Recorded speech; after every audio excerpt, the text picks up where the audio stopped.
تو که عیب از عدد برون داری، بر زبان عیب خلق چون آری، کمال الدین بینایی.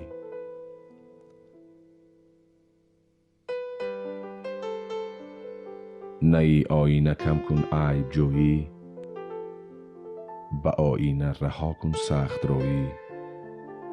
حفاظ آینه این یک هنر بس، که پیشی کس نگوید غیبتی کس. نظامی گنجوی.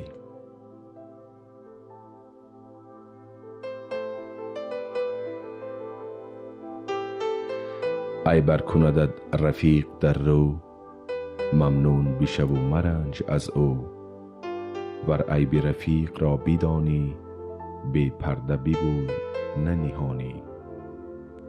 ابوالقاسم لاهوتی.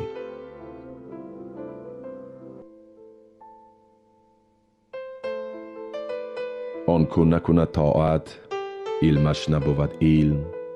زرگر نبود مرد، چو بر زر نکند کار. ناصری خسرو. قول باشد نه عالم آن که از او، بشنوی گفت و ننگری کردار. عبدالمجید سنایی.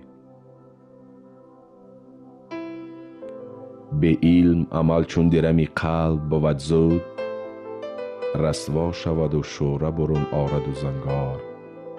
ناصری خسرو.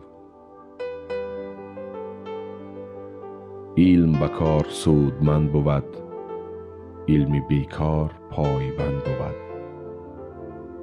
عبدالمجید سنایی. علم را جز که عمل بند ندیده است حکیم، علم را کس نتواند که ببندد به طناب. ناصری خسرو.